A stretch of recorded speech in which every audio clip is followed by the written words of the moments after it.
Olá, pessoal. Boa noite. Boa noite, pessoal. Tudo bem? Estou enviando um convite aqui para a Natália Crispim, tá bom? Estamos aguardando aí aguardando a Natália aceitar o convite, tá bom? Vão entrando, por favor, vão chegando. E a Natália deve tá iniciando a transmissão aí. Tá certo? Aguardem só um minuto, pessoal, para dar certo aqui. Já estou mandando aqui para ela.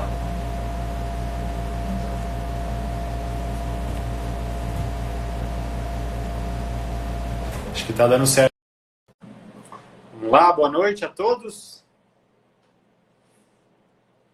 A Natália está aceitando.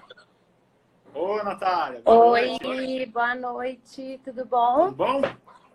Tudo bem, graças a Deus. Que bom que deu certo. O pessoal está chegando aqui. Só aguardando um pouquinho o pessoal entrar. Vamos Bastante esperar gente entrando. Um tema bastante esperado até por mim também, viu? Ai, Uma troca bem olha, importante.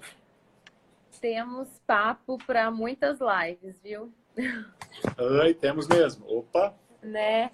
É um assunto até. assim que, nossa, eu recebo vários, às vezes, WhatsApp, colegas de outros estados, outros lugares. Ai, Nath, o meu sobrinho tá assim, assim, assado, tá não sei o quê, não sei se é cólica, não sei se é isso. O que você acha? É um tema muito importante para a gente aqui, na verdade, essa interação, essa troca, né? Entre os profissionais, acho que é algo que a gente precisa cada vez mais dessa troca e desse auxílio aí, né? De todas as áreas competentes. Com certeza. Nossa. Ó, pessoal, o pessoal está entrando, vamos começar. Agradeço a todo mundo que está entrando aí. Acho que mais gente vai entrar ao longo da nossa live. Queria te agradecer, Natália, queria apresentá-la também, vou deixar você se apresentar, né? Essa é a doutora Natália Crispim, gastropediatra, aqui em São José do Rio Preto. Vem reforçar o time de São José do Rio Preto, né? Obrigado por aceitar a live, obrigado pelo convite. E eu que agradeço, vou aproveitar muito nossa, também. Eu fiquei super, super feliz com o convite. Eu acho vocês, assim, profissionais super diferenciados, com um olhar integrativo para as doenças e para a saúde, né? Assim, que tem tudo a ver também com o meu olhar e é exatamente o que você falou. Eu acho que né, a multidisciplinaridade ou a transdisciplinaridade é sensacional. E eu acho que é esse o rumo que a área da saúde tem que tomar, né? Para que as Também coisas acho. melhorem, vamos dizer assim. Mas Também eu que acho. agradeço o convite. Bom, Se apresenta um pouquinho pro então, pessoal, Natália. tá. Bom, meu nome é Natália Crispim, sou médica, pediatra, gastroenterologista e hepatologista em pediatria, né? Tem pouco tempo que eu estou aqui em São José do Rio Preto, mas já estou com consultório, já estou atendendo. E eu tenho uma visão bem diferente, assim, em relação à saúde, à doença, essa visão mais integrativa. Então, não somente olhar para a doença, mas o que essa doença está querendo nos mostrar, qual que é a mensagem que ela traz. E principalmente, assim, olhar também para a mãe, não só para a criança, né? Porque eu acho importantíssimo esse olhar para a mãe, o que essa mãe está sentindo, o que está passando, qual que é a história dela, qual que é a história da família. E é isso, eu gosto muito também, além da gastro, dessas práticas integrativas, como aromaterapia, constelações familiares. Então, eu integro um pouco de tudo, assim, nos meus atendimentos. Um olhar sistêmico também, muito bom. Isso aí. Um olhar para o todo. Exatamente. E um pouco antes de eu vir para Rio Preto, eu tem uma colega minha que diz ela que assistir a live, vou ficar aqui olhando para ver se ela vai entrar. que ela chegou a me questionar. Ela falou que um paciente dela com um refluxo bem importante estava tratando com a osteopatia e que estava tendo uma melhora muito significativa. E aí ela me procurou, falou, Nath, qual que é a sua opinião? O que você conhece sobre? E aí, pouco tempo depois, eu conheci a equipe de vocês e a gente começou a trocar, né, figurinha, começou a conversar mais. E aí, quando veio o convite, eu falei, nossa, excelente, porque vai agregar muito aí, tanto para nós quanto para vocês. Acho que vai ser uma troca bem bacana. É uma área que, na verdade, a gente atende muito na osteopatia pediátrica, essa relação do que a gente vai conversar hoje. Porém, a gente percebe que é muito dependente da abordagem médica. Essa integração, na verdade, é extremamente importante para a gente. E é interessante também a gente entender como vocês vão entender como a gente trabalha e como vocês trabalham, né? Para que a gente consiga um ajudar o outro no processo, né? Porque muitas vezes o encaminhamento vai surgir dos pediatras, né? Dos profissionais de saúde que estão tendo esse primeiro contato com a criança. Muitas vezes não, muitas vezes, como no caso que eu citei aqui, foi a mãe que procurou e depois contou para a pediatra, olha, foi muito bom para o meu filho, resolveu o problema.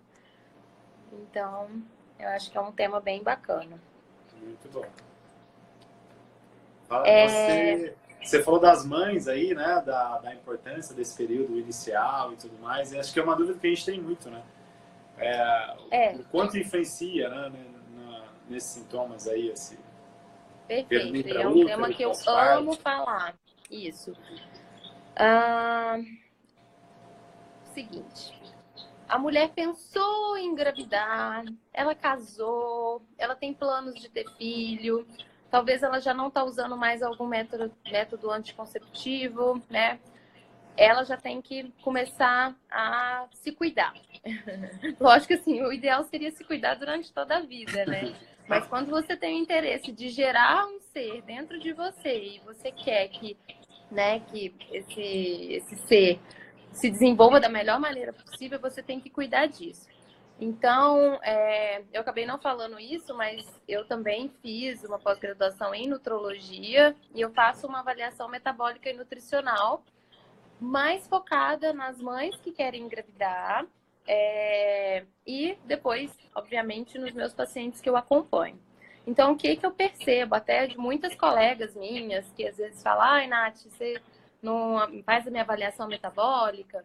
Primeiro que tá muita coisa bagunçada, que a gente acha que tá bom, que a gente acha que se alimenta bem, só que hoje a gente tem muitas influências externas, então a gente tem uso indiscriminado de agrotóxicos, a gente tem uma água, assim, teoricamente boa, mas, né, a gente tem uma alimentação com muitos alimentos processados e ultraprocessados, que isso tudo já atrapalha na nossa absorção correta dos nutrientes. Então, assim, isso é muito importante. Beleza, cuidamos de tudo. É um dos fatores que a gente vê cada vez mais adultos com problemas gastrointestinais, né? Nossa, demais. A porta de tudo, né? Pelo menos para mim, é o intestino, né?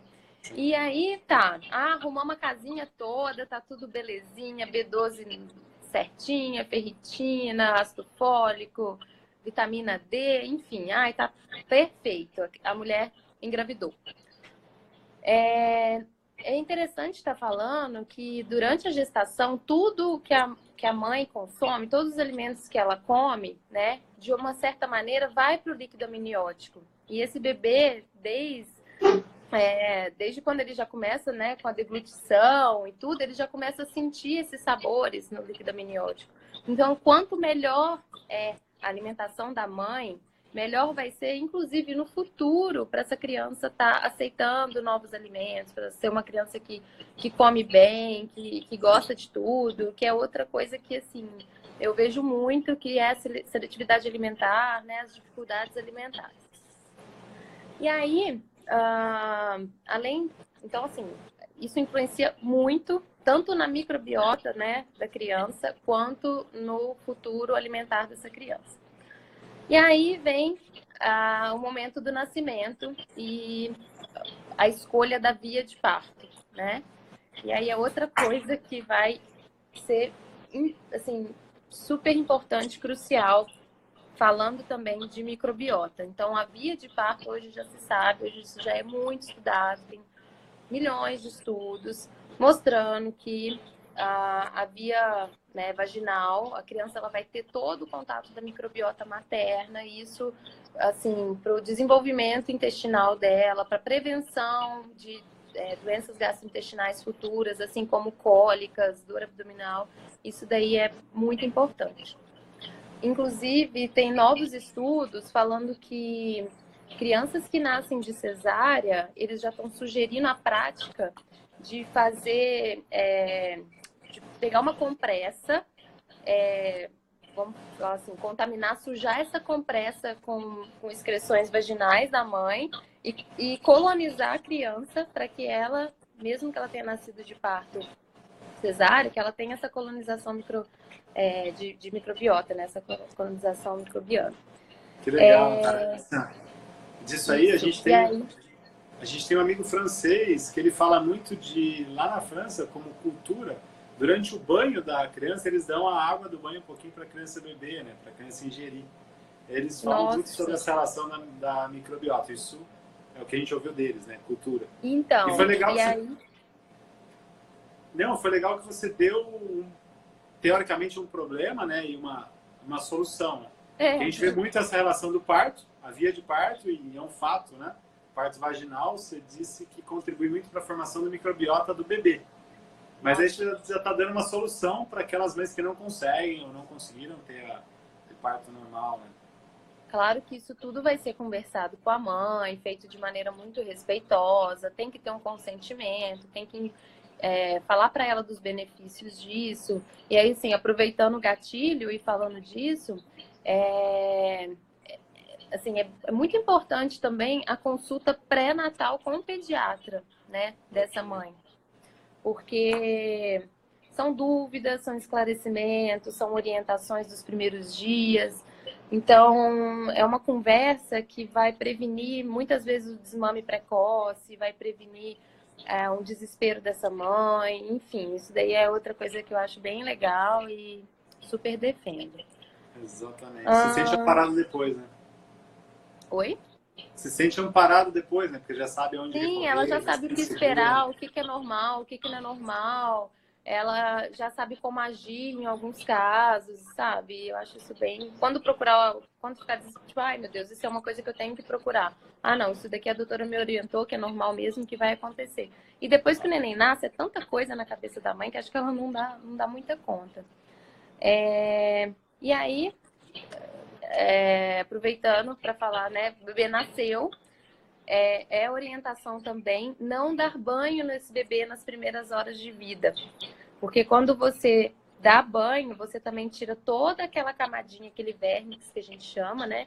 Que além de ser uma proteção materna, ele também tem muita coisa importante, né? Falando da microbiota, já que a gente está falando disso. Então, a orientação é de 12 horas, às vezes até 24 horas, manter aquilo para... Isso tudo está ajudando futuramente na microbiota desse bebê. Então, por exemplo, eu faço sala de parto já há um bom tempo, eu amo de paixão, adoro. E aí eu explicava para a mãe a importância, às vezes limpava, lógico, né?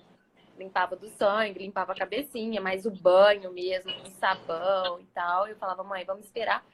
E é impressionante, assim, porque em poucas horas esse líquido ele é totalmente absorvido e a pele do neném fica beleza, assim, não fica com aspecto, né, nojento, ela fica normal, ele absorve totalmente esse líquido. E funciona como isolamento para proteção também de temperatura, né? Temperatura, exatamente. É uma proteção até para a pele, contra... uma barreira para a pele mesmo, para que não entre nenhuma bactéria, toda essa questão. E para fechar o nascimento, e depois eu também quero te perguntar uma coisa, a questão da amamentação nas primeiras horas de vida, logo que o bebê nasce. Isso aí é outra coisa também super, mega, ultra importante, tanto para o desenvolvimento da microbiota, tanto para o desenvolvimento dos reflexos, né, primitivos, né, o reflexo, por exemplo, da sucção, enfim, a relação da mãe com o bebê. Então, isso tudo é super importante, a gente não pode deixar de estar falando. E eu queria te perguntar agora, em relação a essa questão da via de parto, né? Por exemplo, qual que é o olhar de vocês, osteopatas, sobre o parto cesáreo, o parto normal e um pouco da repercussão disso futuramente até nas questões gastrointestinais. Na verdade, a gente fala que tem, nos dois lados, o bebê pode vir a apresentar disfunções pelo tipo de parto. Se for no parto normal, a gente diz muito da relação do trabalho de parto prolongado, né, a possibilidade de um sofrimento do bebê, e a gente fala que é a possibilidade da compressão, sobreposição óssea, por exemplo. Né? Na osteopatia, a gente considera muito essa relação óssea, da estrutura do crânio do bebê, para favorecer esse trabalho de parto. E o que acontece muitas vezes é, dependendo da apresentação desse bebê, compressões. Então, a gente vê bebês que nascem com a cabecinha tortinha, a gente vai chamar isso a relação de bradocefalia ou braquicefalia, aquele bebê que tem a cabecinha plana, posterior achatada. Sim. Isso para a gente influencia bastante e é importantíssimo de ser trabalhado. É uma das possibilidades. Por exemplo, um trabalho de parto onde foi utilizado ocitocina. Hoje a gente sabe que existe uma regulação melhor disso, mas não existe. Ou então aquelas muito aquela relação manobras, né, Adalberto, que são feitas, Cristelé, que o médico às vezes aperta muito a barriga, a criança ainda está naquele processo. Isso vai influenciar muito pra gente na mecânica óssea, na mecânica do bebê em si. E na cesárea, o que a gente vê muito também, existem algumas manobras aí, também existe a possibilidade de um trabalho de iniciar um trabalho de parto, também existe a posição intraútero que esse bebê tenha ficado, por exemplo, uma posição pélvica. Isso é passível de ser tratado, porque o que é comum gerar, a gente chama de alteração intraóssea, por exemplo, dos ilíacos, da pelve. Entendi. Isso é importante ser trabalhado. E a outra relação que a gente fala é a vinculação afetiva, né? Que na cesárea geralmente não existe aquela liberação hormonal, aquela enxurrada de hormônios que faz aquela vinculação imediata pós-parto. E isso para a gente é um ponto muito importante de se trabalhar também, essa vinculação mãe-bebê.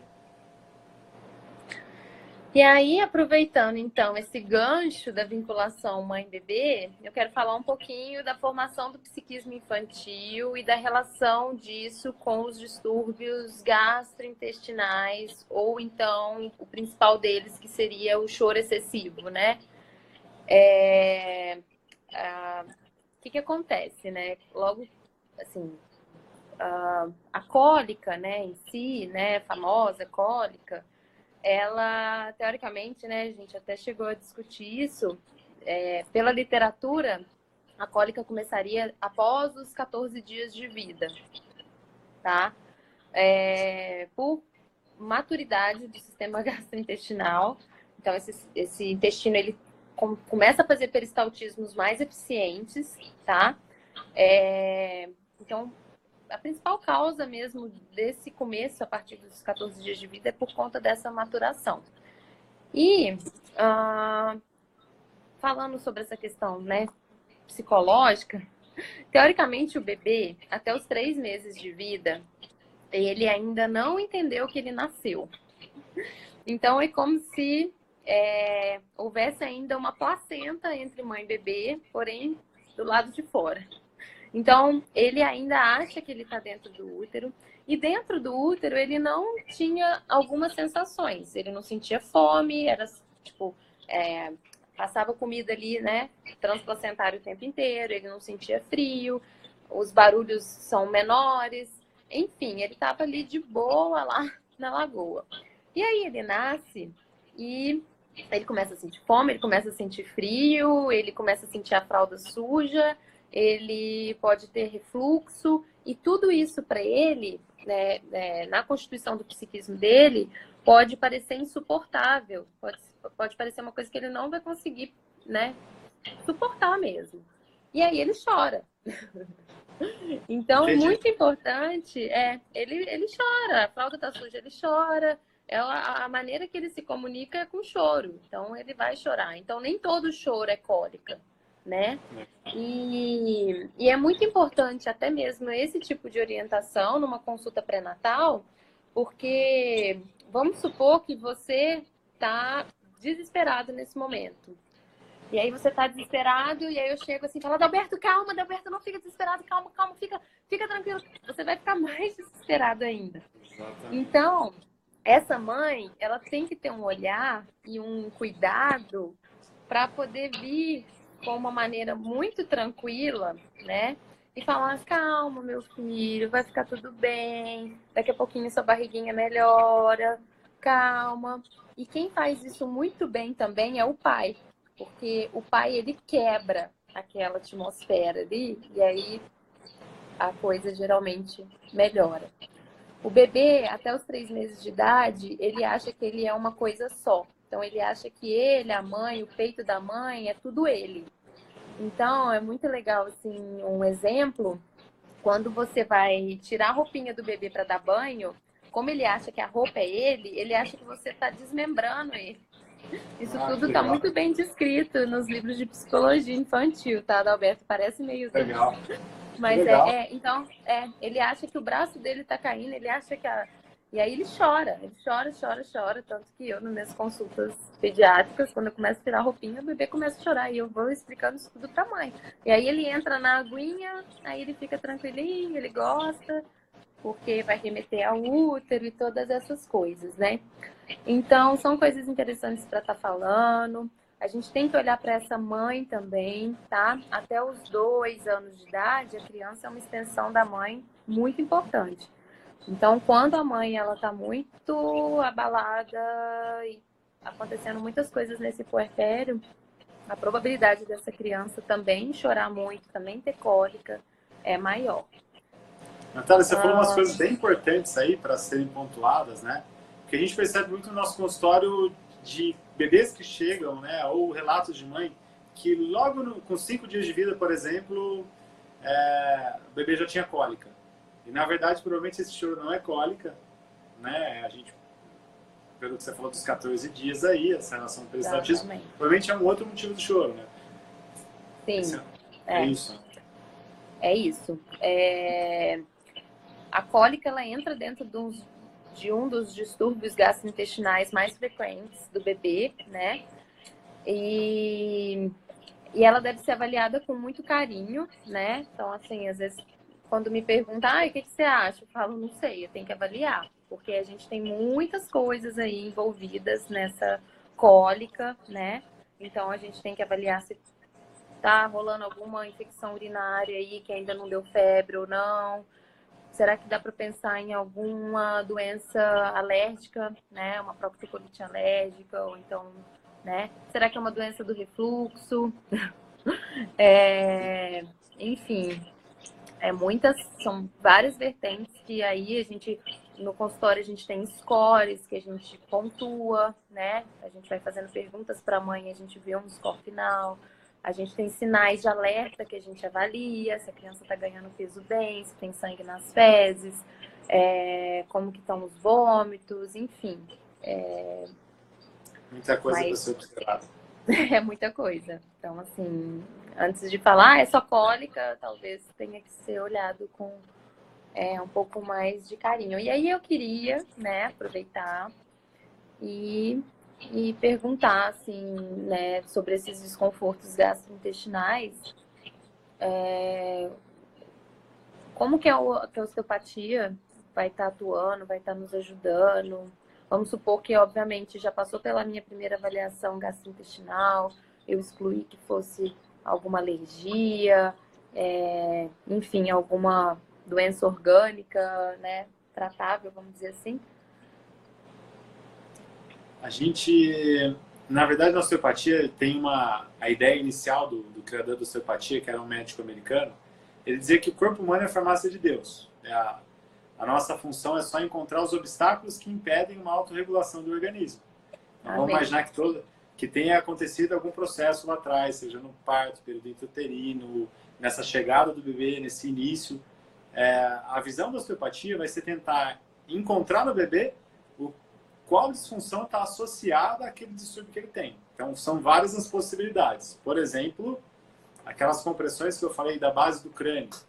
Ali existe a passagem do nervo vago e o occipital, no nascimento, ele está ali dividido em 4 partes, né? Que vão se ossificando ao longo do tempo. Então, Entendi. um pouco de compressão que ocorre naquela área é possível de gerar uma tensão, um tensionamento ou até uma compressão na área de passagem do vago. Isso é uma das possibilidades, né? Tensões faciais, é isso. E uma outra relação, e o vago aí como um dos responsáveis aí por esse equilíbrio parasimpático e as funções enzimáticas aí do estômago, por exemplo, a motilidade e tudo mais. Né? E uma outra possibilidade é justamente aquela relação da não vinculação afetiva, né? Que é, imagina, um bebê em perigo, um bebê que vive em estado de alerta, por exemplo. E muitas vezes porque é uma mãe que está vivendo num estado de alerta, que é muito comum a gente encontrar. Esse bebê, se ele não se sente seguro, ele não se sente amparado, ele está... Seja por desconforto próprio dele também. O que é mais provável que aconteça é dessa inibição dessa ativação simpática. Inibição dessa atividade simpática. Então, isso prejudica o peristaltismo, prejudica as secreções gastrointestinais, prejudica esse reflexo gastroentérico. Então, na osteopatia, a gente vai atuar regulando esse equilíbrio.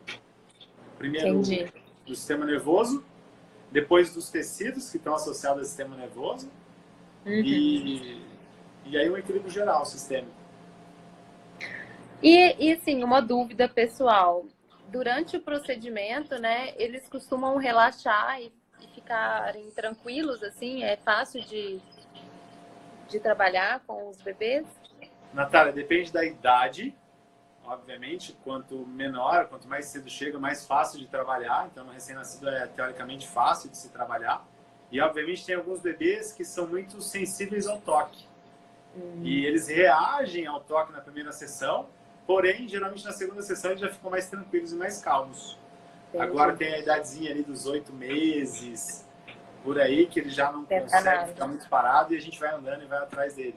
Só que a gente percebe alguns bebês, algumas crianças mais reativas aí, né? Elas têm uma dificuldade muito grande ao toque. Isso demonstra pra gente, como o tema da Rafa falou na semana passada, um reflexo de Moro, geralmente muito ativo, e indica um sofrimento do organismo, né? Então a gente tem que ter paciência e ir tocando aos poucos. Aí depende muito também dessa presença dos pais, dessa segurança que os pais transmitem ao longo da sessão, né? Que é uma via para a gente conseguir tocar a criança. Isso aí. Bom, dentro dos distúrbios... Pode falar. Eu queria também saber essa abordagem, né? Você falou que, para vocês, o principal sintoma, você falou que era o choro. O principal dos distúrbios gastrointestinais do lactente, você fala? Isso. Número 1, você disse que é o choro. E número 2, a cólica, é isso? O choro excessivo, a cólica, ela entra dentro do choro excessivo, tá? Só que aí a gente tem uma cólica que seria, tipo, primária gastrointestinal. E aí a gente tem que avaliar, igual eu falei, questão da evacuação, alimentação, enfim, outras coisas.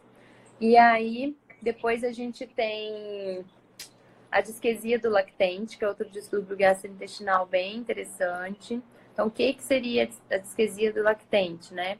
É aquele bebê que, por volta de uns 3 meses, 4 meses de idade, que ele começa a ficar, às vezes, um período maior sem evacuar, tá? Porém,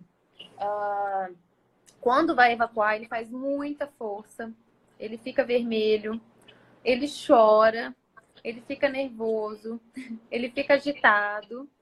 E na hora que ele consegue evacuar, são umas fezes completamente pastosas, com um aspecto normal, entendeu?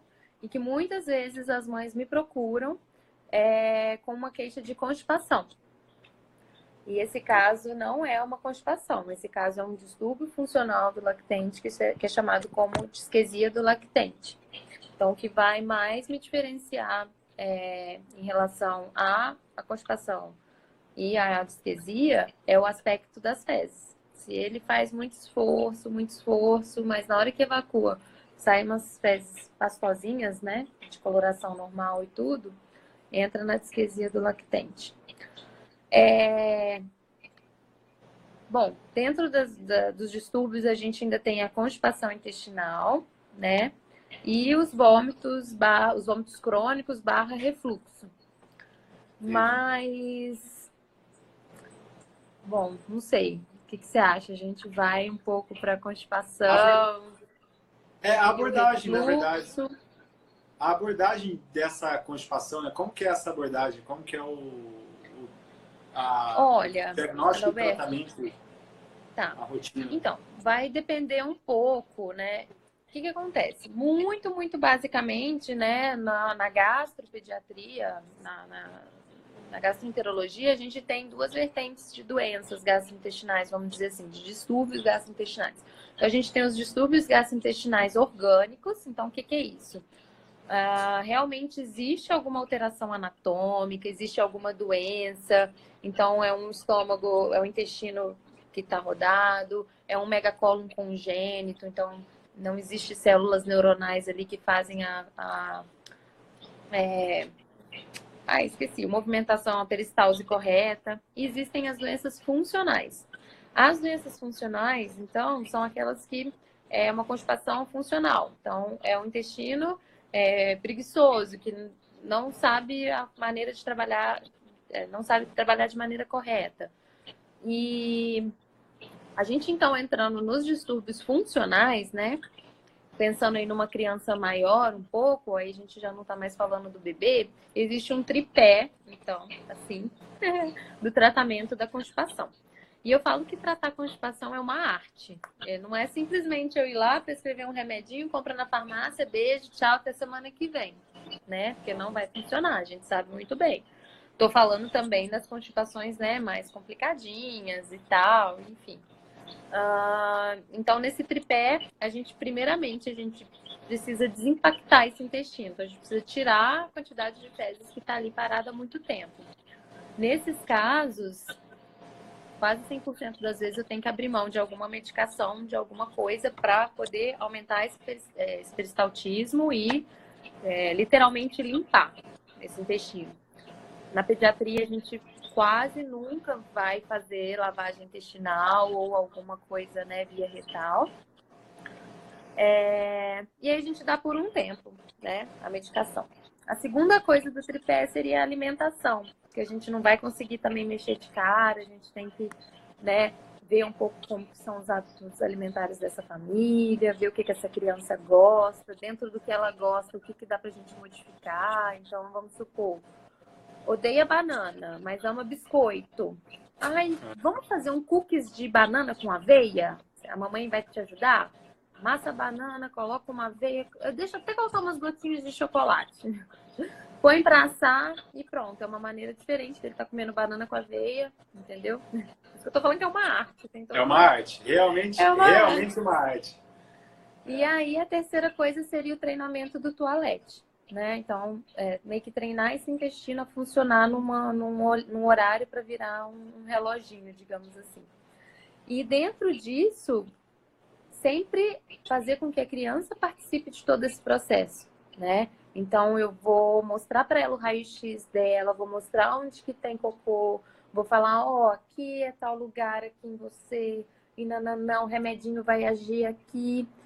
E também dosagem correta de medicação, horário da medicação. Então, eu tenho que saber da rotina dessa criança. Eu não posso dar uma medicação que vai fazer efeito na hora que ela está lá no colégio, porque senão vai dar vontade de fazer cocô no meio da aula de matemática. E aí vai ser complicado, às vezes ela não vai conseguir segurar. Então, tem tudo isso que entra, ingesta de água, enfim. Uma reabilitação totalmente dependente do cuidado materno aí, né? Cuidado materno, sim. E aí, lógico que tem também todo um olhar sistêmico, né? Dentro disso, por que essa criança, né, não tá querendo botar para fora isso? Muitas vezes existe um evento traumático que faz com que esse quadro, né, se inicie ou que perpetue. Tem alguns pacientes que têm histórico até, assim, de abuso, enfim, tem muita coisa aí relacionada também. É interessante isso, Natália, que aí é uma troca interessante nossa, né? A osteopatia trabalha muito bem nesses casos. Isso porque, que eu queria saber. Porque a gente, na verdade, a gente vai atuar conseguindo melhorar essa mobilidade intestinal. E uma vez que a gente consegue dar maleabilidade e favorecer essa eliminação dessas fezes que estão acumuladas ali, a gente está diminuindo um padrão de irritação do intestino, né? Isso favorece e restabelece o peristaltismo, né? Porque para a gente esse padrão de irritabilidade, irritação, de distensão, ele estimula, teoricamente tende a estimular esse peristaltismo, só que ele quebra para a gente a relação da comunicação correta e adequada com o organismo. Então, a hora que a gente consegue trabalhar e devolver mobilidade, maleabilidade, melhorar a vascularização, o que a gente vê é que existe uma nova conexão e nova integração com o sistema nervoso. E é um trabalho manual, muito sutil, muito suave. Às vezes a criança está muito irritada com o quadro, né? Então, para tocar, ela vai chorar um pouquinho e a gente vai com muito cuidado, com muita sutileza. E a resposta é muito interessante, é muito legal mesmo. E aí também deve ter até uma melhora em relação ao refluxo também, né? É demais. Justamente por aquela relação do reflexo gastroentérico, né? Uma vez que a gente diminui essa tensão do intestino, favorece esse trânsito do estômago para o intestino. Então a gente percebe, e aí normaliza essa tensão para o esfíncter esofagiano inferior, né?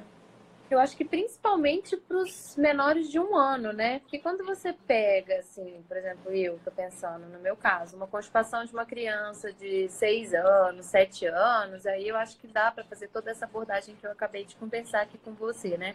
Mas muitas vezes eu pego constipação em bebês de 7 meses, 8 meses, né? E eu sou bem chata, assim, em relação a dar remédio. Eu fico, nossa, aí eu vou tentando. Inclusive, uma coisa que eu tenho estudado e tenho achado bem interessante, tenho praticado nos meus pacientes, é a higiene natural. Não sei se você já ouviu falar. Higiene natural?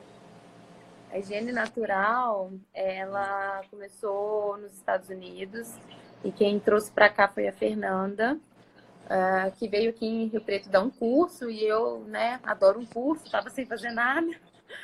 Fui ver o que era isso, né? Para mim que sou gastro e tal.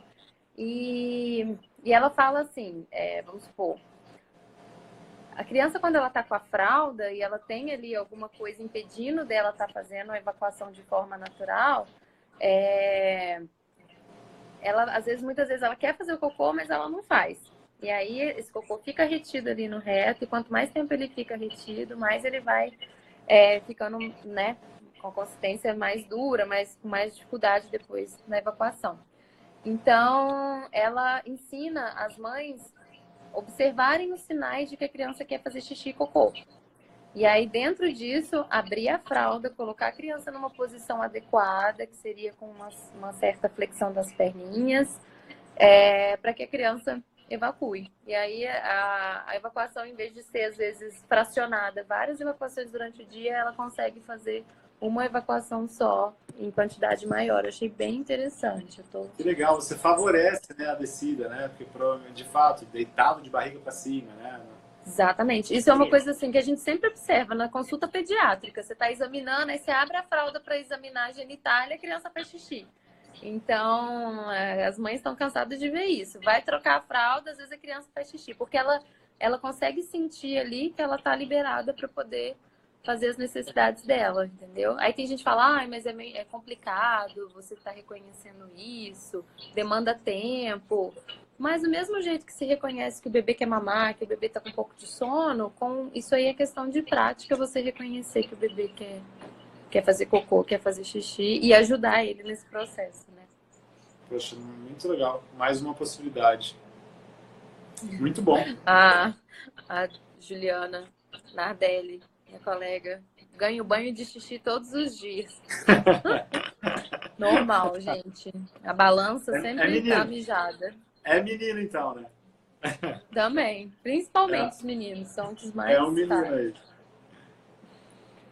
Tranquilo. Bom, Você falou da cólica, você falou do refluxo, da disquesia e tem diarreia também, né? temos a diarreia também. Temos a diarreia. Então, dentro dos quadros de distúrbios gastrointestinais funcionais, né? A diarreia funcional entra também, é comum também de acontecer, é chamada também de diarreia de Toddler. Então, o que é essa diarreia funcional? É uma diarreia que ocorre principalmente no período da noite e não apresenta comprometimento no peso da criança, por exemplo. Uma diarreia, às vezes, mais de 7 dias de diarreia, não tem comprometimento no peso da criança. E aí a mãe muitas vezes acaba achando que tem que tirar gordura e tira gordura e isso acaba atrapalhando um pouco. Ela acha que ela tem que hidratar demais, começa a dar muito suquinho, muita aguinha, e isso também acaba atrapalhando. Mas é uma diarreia que a gente vai tratar somente com dieta e orientações. Não é uma diarreia infecciosa, nada disso. Porque é um E período acho de. que muito a osteopatia também pode ajudar, não sei, talvez. Porque acaba que é uma alteração da motilidade gastrointestinal na maioria das vezes. E aí, com a alteração da dieta, acaba mudando também a peristalse, né? O nosso objetivo principal é justamente isso, essa regulação, né? Porque a gente pode atuar diretamente em qualquer uma das vias, simpática, parasimpática, ou indiretamente, que é o trabalho nos tecidos, favorece esse reequilíbrio do sistema nervoso, o equilíbrio hormonal, a mobilidade visceral favorece esse processo também. Então é uma outra possibilidade. E, Natália, outra coisa, o refluxo, né? O refluxo gastroesofágico aí, eu acho que tem um questionamento muito do que é o normal, do que é disfuncional, né? Do que é a doença do refluxo. Sim, refluxo é uma das principais causas de consultas desesperadas no gastro, né?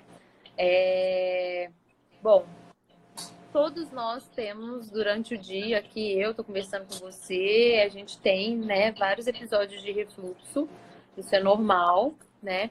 Só que a criança, o que acontece? Ela tem tudo para ter um refluxo muito pior. Então, ela fica a maior parte do tempo deitada, ela se alimenta de leite, né, de líquido, então que tem uma ai, como é que eu vou falar? Volta com mais facilidade. Além disso, a anatomia dela, né?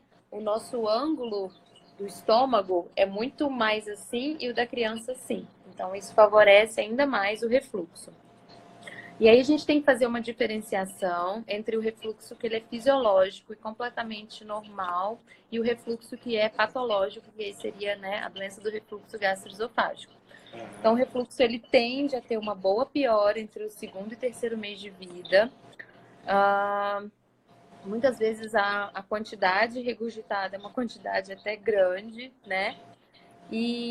Só que é uma criança que ganha peso bem, é uma criança feliz, é uma criança que vomita e tá rindo da tua cara, entendeu? Mas é claro que deve ser avaliada, né? A gente também tem scores que a gente faz no consultório para poder ver o tanto que isso está funcional ou não, ou que pode ser uma doença. A gente tem algumas vezes na gastro algumas rotações do estômago que favorecem esse refluxo. E aí você acaba observando que quando a criança começa a ficar mais sentadinha, com a cabecinha mais, né, mais dura, que ela começa a introduzir, começa a ter a introdução alimentar e começa a comer mais pastoso, mais sólido, a gente vai tendo uma melhora desse refluxo. E Tem aí uma eu queria falar. tem uma quantidade que é considerada normal? Por exemplo, você disse que A gente, dentro do score, né, que eu faço nessa avaliação, a gente tem 1 colher de sopa, 2 colheres de sopa, todo o conteúdo, todas as mamadas, tantas mamadas, e aí quando a gente soma, a gente vê. Mas nem sempre a quantidade quer me dizer alguma coisa, não. Inclusive, eu quero falar de uma mãe que eu achei sensacional, assim, até entrando aí um pouco do olhar sistêmico sobre o assunto, né? Era uma mãe que ela era muito insegura. E ela ficava assim, ai, gente, será que eu tô alimentando o meu filho na quantidade ideal? Eu não sei se ele tá mamando. O menino ganhando peso super bem. E ela ficava com essa coisa. E ela conta que um dia, de madrugada, amamentando ele, falando, ai, eu não sei se eu tô sendo uma boa mãe, nananã. Ela disse que o bebê dela saiu do peito, olhou pra cara dela e fez assim, ó, blá, e vomitou tudo que ele mamou. E na hora que ela olhou, ela falou, meu Deus, olha a quantidade de leite que esse menino vomitou. Aí ela falou, tá bom, filho, eu entendi. Mamãe Vamos bem. entendeu. Mamãe entendeu que você tá mamando bem, que tá tudo Isso. certo, que a quantidade que eu tô produzindo de leite tá ótima. Então, às vezes, eu gosto até de contar isso. Quando eu percebo que existe alguma insegurança em relação à produção de leite, se a mãe tá dando conta, eu falo, mãe, olha para esse vômito, você tá dando conta. E muito essa relação do ganha-peso, né? Que acho que é o parâmetro principal, né? Você falou, ele tá com uma expressão saudável, ele tá bem, é isso, né? Porque fica sempre, eu percebo hoje, fica sempre uma insegurança na mãe, se a quantidade é suficiente. Tem sempre um palpite do lado, né? Sobre Sim. essa quantidade, sobre o choro, né? E tem uma certa época que eles, depois dos 3 meses, muitas vezes eles aumentam muito a mamada, eles querem mamar muito mais, e aí elas ficam, ai meu Deus, será que meu leite agora tá mais fraco? Porque toda hora ele tá com fome. Enfim, temos todas essas questões, né? Muito bom. Então, surgindo, tem um pessoal perguntando, é bem provável que a gente vai abrir para perguntas, né? Para esse finalzinho aí. Você tem mais. Eu sei que tem muito mais coisa para falar, né, Nath? Você quer abrir para pergunta? Tem mais. Sim, tem até uma aqui que eu já amei, da Dani. Nath, quando você percebe que existe uma questão sistêmica nessa família que influencia a criança, como você orienta essa mãe para olhar para essas coisas mais profundas? Essa você gostou, né, Natália? Eita, gostei, mas é super desafiadora. Ai, Adalberto, o que que acontece assim, né? Adalberto não, Dani. Dani, muitas coisas a gente sente na consulta. Muitas coisas vêm, entendeu? E não tem script, não tem julgamento. Então, é muito difícil. Lógico que dentro da constelação familiar a gente tem algumas leis que a gente que estuda isso, a gente já tem esse olhar, né? Mas é muito difícil a gente julgar e falar assim, ah, eu tô achando isso. Ah, isso aqui pode ser aquilo, né? Questões alimentares, eu percebo na minha prática que muitas vezes tem uma questão desta mãe com a própria mãe. Isso é o que eu mais percebo, mas também não dá para falar que isso é via de regra, que a gente vai taxar isso para todo mundo. Isso daí me surge, né? Enfim, tem várias dinâmicas para a gente estar olhando e são coisas que surgem muitas vezes na consulta mesmo, né? No tete a tete. A gente vê muito no consultório, né?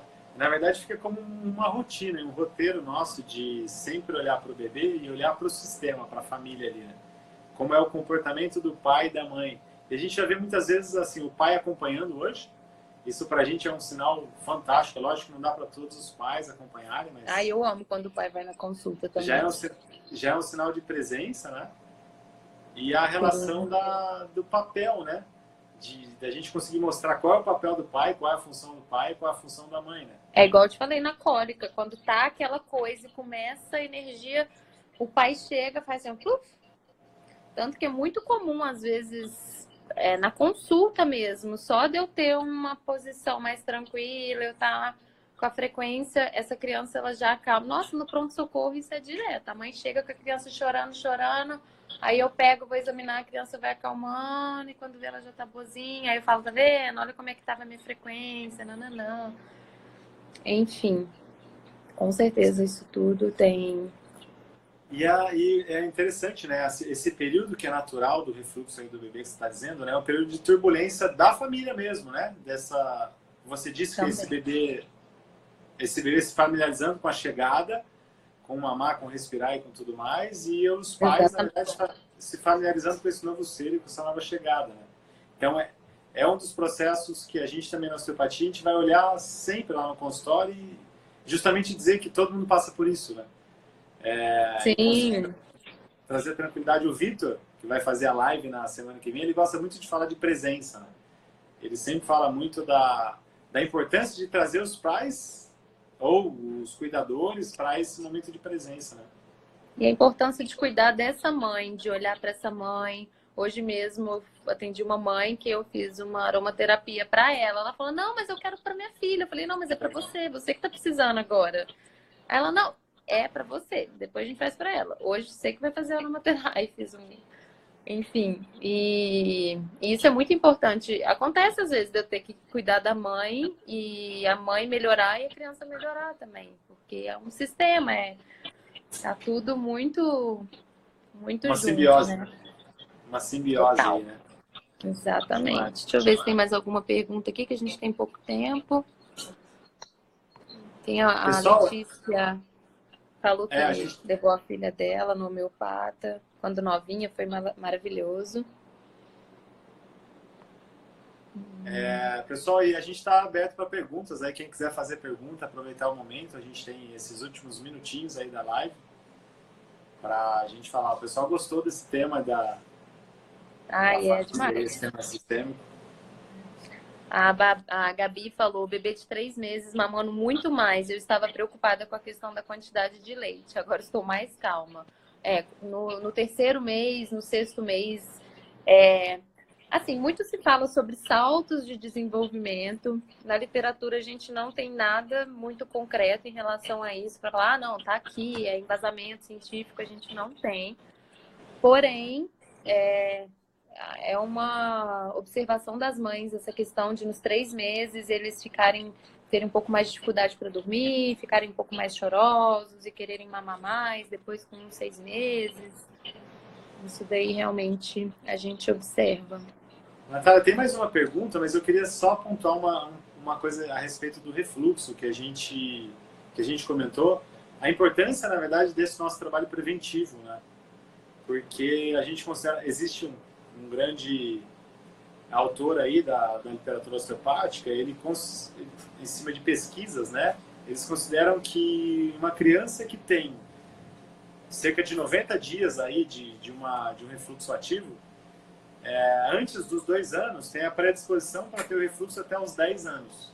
Né? Então, e realmente é uma coisa que eu observo. É real no consultório, né? Não só o refluxo, que eu observo é o seguinte: crianças que têm alterações gastrointestinais muito precocemente, obviamente que não é via de regra, mas no futuro elas costumam ter, às vezes, síndrome do intestino irritável, dor abdominal crônica. Tem mesmo essa relação, essa predisposição. E aí entra o nosso trabalho, né? Um dos trabalhos aí com uma relação de prevenção, né? Até por um processo do oculto, né? Do refluxo oculto também, né? Super. E aí os sintomas que aparecem não são de sintomas gástricos, né? Mas São respiratórios, né? A gente chama de refluxo supraesofágico, né? Então, otite de repetição, tosse, lactente sibilante, então tá sempre chiando, tá sempre congestionado. Isso aí tudo também tem a ver com a gastro.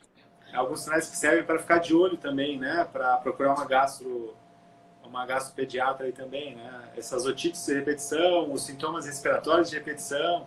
E a gente vê que vira um ciclo vicioso, né? Para a gente, para osteopatia, por exemplo, o respirador bucal.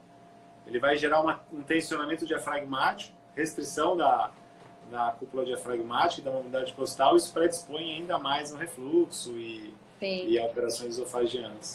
E aí é complicado, assim, complicado não, mas é um todo, né? É realmente um olhar bem integrativo, porque não adianta também a gente cuidar de uma coisa, esquecer da alimentação, cuidar de outra e, enfim.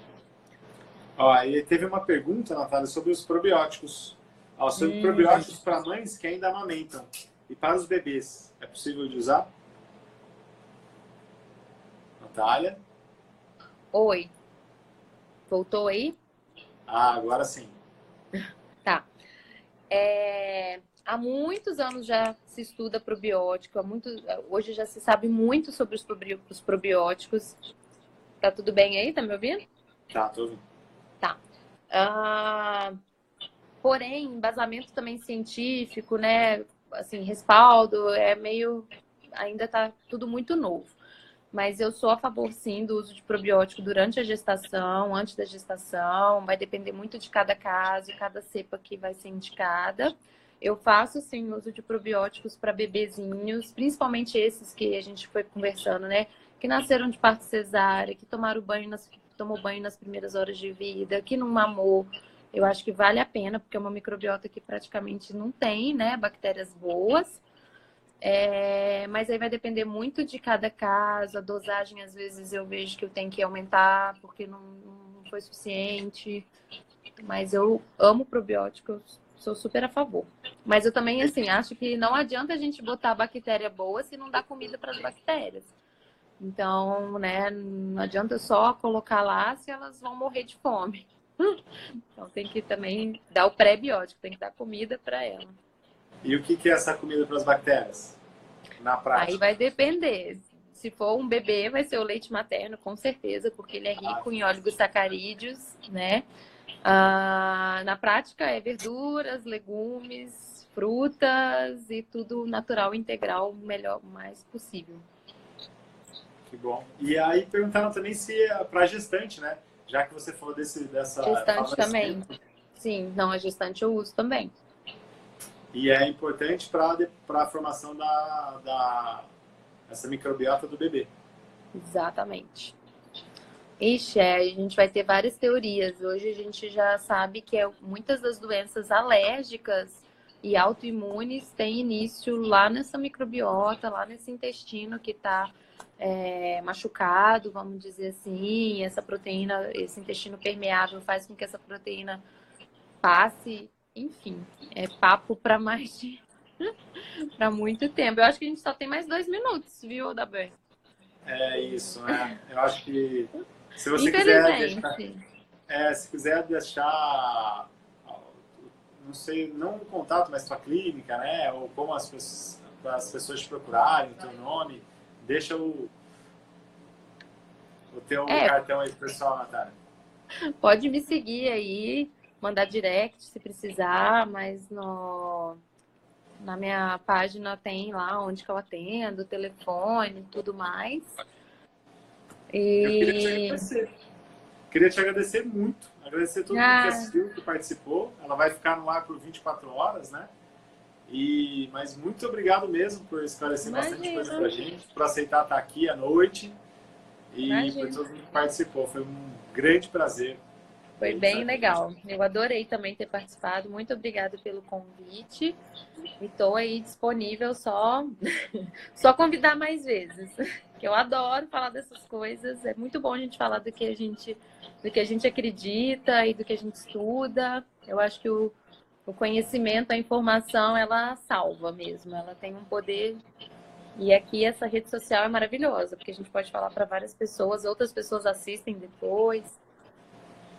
Nós tentamos fazer um bate-papo, né? A troca que a gente queria fazer dessa conversa mais entre os nossos trabalhos e tentamos fazer nesse modelo, nesse formato. Acho que foi muito bom, muito produtivo.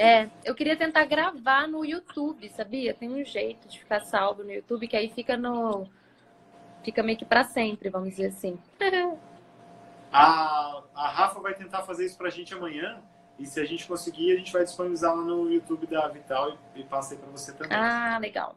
Combinado, então. Então, um beijo, boa noite, tudo de bom. Tchau, pessoal. Beijo, boa noite. Muito obrigado, pessoal. Tchau. Tchau. Até a próxima, na semana que vem, com o Vitor e a Renata Pinotti. Essa não pode perder, não. Não perderemos. Já vou anotar na agenda, não estava nem sabendo. Vou anotar agora. Vitor Sabaloto e Renata Pinotti, a gente que anuncia dia a data. Vai ser? A gente vai anunciar a data e o horário. Não sei se vai ficar no então quarto tá bom. mesmo. E provavelmente às 20 horas. Ou Estarei na segunda, de olho, o Vitor então. vai anunciar. Muito obrigado, um beijo e tchau, tchau. Beijo.